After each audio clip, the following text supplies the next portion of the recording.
നമസ്കാരം. Triple P വാർത്താ ചാനലിന്റെ ഏറ്റവും പുതിയൊരു വീഡിയോയിലേക്ക് ഏവർക്കും സ്വാഗതം. PM കിസാൻ സമ്മാന നിധി ഗുണഭോക്താക്കളാണോ? അങ്ങനെയെങ്കിൽ ഈ വാർത്ത ഒന്ന് ശ്രദ്ധിക്കണം. അടുത്തതായി ലഭിക്കാനുള്ളത് PM കിസാനിന്റെ 24ാമത്തെ ഗഡുവാണ്. 2000 വീതം ലഭിക്കുന്ന ഈ ഗഡുവിനായി രാജ്യത്തെ കോടിക്കണക്കിന് കർഷകരാണ് കാത്തിരിക്കുന്നത്. എന്നാൽ ഇപ്പോൾ സോഷ്യൽ മീഡിയയിൽ 24ാം ഗഡു ഈ തീയതിയെത്തും, ആ തീയതിയിൽ പണം അക്കൗണ്ടിലെത്തും എന്ന തരത്തിലുള്ള പല വാർത്തകളും പ്രചരിക്കുന്നുണ്ട്. ഇതിൽ ഏതാണ് ശരി? 24ാം ഗഡുവിന്റെ തീയതി പ്രഖ്യാപിച്ചു. 2000 മാർക്കൊക്കെയാണ് ലഭിക്കുക. പണം ലഭിക്കാതെ പോയാൽ എന്താണ് പരിശോധിക്കേണ്ടത്? ഇതെല്ലാം ഈ വീഡിയോയിൽ വിശദമായി നോക്കാം. ആദ്യം PM കിസാനിൽ എത്രയാണ് ലഭിക്കുന്നത്? പ്രധാനമന്ത്രി കിസാൻ സമ്മാൻ നിധി പദ്ധതി പ്രകാരം അർഹരായ കർഷകർക്ക് കുടുംബങ്ങൾക്ക് ഒരു വർഷം 6000 സാമ്പത്തിക സഹായമായി ലഭിക്കുന്നത്. ഈ തുക ഒറ്റത്തവണയായല്ല ലഭിക്കുന്നത്. 2000 വീതമുള്ള 3 ഗഡുക്കളായാണ് പണം നേരിട്ട് ബാങ്ക് അക്കൗണ്ടിലേക്ക് നൽകുന്നത്. സാധാരണയായി 4 മാസത്തെ ഇടവേളകളിലാണ് ഈ ഗഡുക്കൾ വരുന്നത്. April, July, August, November, December, March എന്നിങ്ങനെയാണ് 3 കാലയളവുകൾ. ഇനി ഏറ്റവും പ്രധാനപ്പെട്ട കാര്യത്തിലേക്ക് വരാം. PM കിസാന്റെ 23ാമത്തെ ഗഡു 2026 ജൂൺ 20 വിതരണം ചെയ്തത്. പശ്ചിമ ബംഗാളിലെ ഹൂഗ്ലിയിൽ നടന്ന പരിപാടിയിൽ പ്രധാനമന്ത്രി 23ാം ഗഡു പുറത്തിറക്കി. ഈ ഗഡുവിൽ 18,880 കോടിയിലധികം തുകയാണ് വിതരണം ചെയ്തത്. 9.44 കോടിയിലധികം കർഷകർക്ക് ഈ ഗഡുവിന്റെ പ്രയോജനം ലഭിച്ചു. അതിനാൽ 2.18 കോടിയിലധികം വനിതാ കർഷകരും ഉൾപ്പെടുന്നു. അതായത് 23ാം ഗഡു ലഭിച്ചവർക്ക് ഇനി അടുത്തതായി പ്രതീക്ഷിക്കുന്നത് 24ാം ഗഡുവാണ്. ഇതാണ് ഇപ്പോഴത്തെ ഏറ്റവും പ്രധാനപ്പെട്ട ചോദ്യം. 24ാം ഗഡുവിന്റെ തീയതി പ്രഖ്യാപിച്ചു. 2026 ഓഗസ്റ്റ് 27 ലഭ്യമായ ഔദ്യോഗിക വിവരങ്ങൾ പരിശോധിക്കുമ്പോൾ 24ാം ഗഡുവിന്റെ കൃത്യമായ റിലീസ് തീയതി കേന്ദ്ര സർക്കാർ ഔദ്യോഗികമായി പ്രഖ്യാപിച്ചിട്ടില്ല. അതുകൊണ്ട് സോഷ്യൽ മീഡിയയിൽ കാണുന്ന ഈ തീയതിയിൽ ഉറപ്പായും 2000 തീയതി പ്രഖ്യാപിച്ചു എന്ന തരത്തിലുള്ള പോസ്റ്റുകൾ ഔദ്യോഗിക അറിയിപ്പായി കണക്കാക്കരുത്. ഔദ്യോഗിക തീയതി വന്നാൽ മാത്രമേ അത് ഉറപ്പായ വാർത്തയായി പറയാൻ കഴിയൂ. എന്നാൽ പദ്ധതി പ്രകാരമുള്ള അടുത്ത ഗഡു ഓഗസ്റ്റ്, നവംബർ കാലയളവിലേതാണ്. അതിനാൽ ഈ കാലയളവിൽ 24ാം ഗഡുവിനായുള്ള കർഷകരുടെ കാത്തിരിപ്പ് സ്വാഭാവികമാണ്.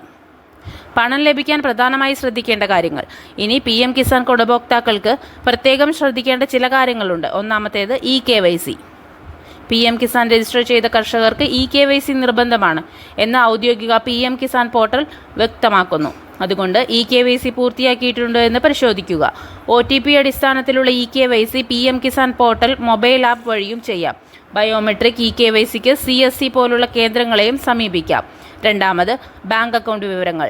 നിങ്ങളുടെ ബാങ്ക് അക്കൗണ്ട് വിവരങ്ങളിലും ആധാർ ബന്ധിപ്പിക്കലിലും എന്തെങ്കിലും പ്രശ്നമുണ്ടോ എന്ന് പരിശോധിക്കുന്നത് പ്രധാനമാണ്. മൂന്നാമത്, നിങ്ങളുടെ ബെനിഫിഷ്യറി സ്റ്റാറ്റസ്.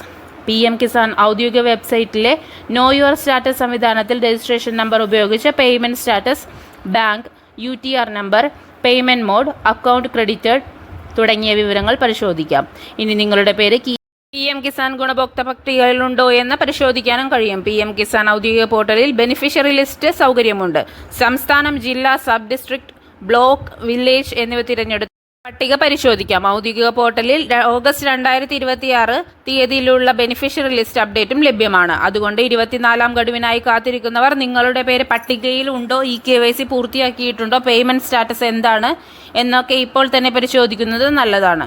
ചിലരുടെ പണം തടഞ്ഞു വെക്കാൻ സാധ്യതയുള്ളത് എന്തുകൊണ്ട്? ഇതിലും ഒരു പ്രധാന അറിയിപ്പുണ്ട്. PM കിസാൻ അധികൃതർ ചില സംശയമുള്ള കേസുകൾ കണ്ടെത്തിയിട്ടുണ്ടെന്ന് ഔദ്യോഗിക പോർട്ടൽ വ്യക്തമാക്കുന്നു. ഉദാഹരണത്തിന്, പദ്ധതിയുടെ നിബന്ധനകൾക്ക് വിരുദ്ധമായ രീതിയിൽ ഭൂമി സ്വന്തമാക്കിയ കേസുകൾ, ഒരേ കുടുംബത്തിലെ ഒന്നിലധികം അംഗങ്ങൾ ആനുകൂല്യം സ്വീകരിക്കുന്നതായി കണ്ടെത്തിയ കേസുകൾ തുടങ്ങിയവയിൽ പരിശോധന പൂർത്തിയാക്കുന്നതുവരെ ആനുകൂല്യം താൽക്കാലികമായി തടഞ്ഞുവെക്കാം. അതിനാൽ മുൻപ് PM കിസാൻ പണം ലഭിച്ചിരുന്നെങ്കിലും ഇപ്പോൾ പേയ്മെൻറ്റ് സ്റ്റാറ്റസിൽ പ്രശ്നം കാണുന്നുണ്ടെങ്കിൽ നോ യുവർ സ്റ്റാറ്റസ് പരിശോധിക്കണം. അവസാനമായി, അപ്പോൾ ഇന്നത്തെ പ്രധാന വിവരം ഒന്നുകൂടെ പറയാം. PM കിസാൻ 23 ഗഡു ജൂൺ 20 വിതരണം ചെയ്തു. 9.44 കോടിയിലധികം കർഷകർക്ക് 18,880 കോടിയിലധികം വിതരണം ചെയ്തു. ഇനി കർഷകർ കാത്തിരിക്കുന്ന 24ാം ഗഡുവായ 2000 പക്ഷേ 24ാം ഗഡുവിൻ്റെ കൃത്യമായ റിലീസ് തീയതി ഇതുവരെ ഔദ്യോഗികമായി പ്രഖ്യാപിച്ചിട്ടില്ല. അതുകൊണ്ട് വ്യാജ തീയതികൾ വിശ്വസിക്കാതെ ഔദ്യോഗിക അറിയിപ്പുകൾ മാത്രം ശ്രദ്ധിക്കുക. അതിനൊപ്പം നിങ്ങളുടെ EKYC, ബെനിഫിഷ്യറി സ്റ്റാറ്റസ്, ബാങ്ക് വിവരങ്ങൾ, ബെനിഫിഷ്യറി ലിസ്റ്റ് എന്നിവ പരിശോധിച്ച് എല്ലാം ശരിയാണെന്ന് ഉറപ്പാക്കുക. 24ാം ഗഡുവിൻ്റെ ഔദ്യോഗിക തീയതി പ്രഖ്യാപിച്ചാൽ ഏറ്റവും പുതിയ അപ്ഡേറ്റ് നിങ്ങൾക്ക് ലഭിക്കാൻ ട്രിപ്പിൾ പി വാർത്താ ചാനൽ ഇപ്പോൾ തന്നെ സബ്സ്ക്രൈബ് ചെയ്യൂ. ഈ വിവരം ഉപകാരപ്പെട്ടെങ്കിൽ ഷെയർ ചെയ്യാനും മറക്കരുതേ. ട്രിപ്പിൾ പി വാർത്താ ചാനൽ കേരളത്തിലെ പ്രധാന വാർത്തകൾക്കായി സബ്സ്ക്രൈബ് ചെയ്യൂ, ബെൽ ഐക്കൺ അമർത്തൂ. നന്ദി, നമസ്കാരം.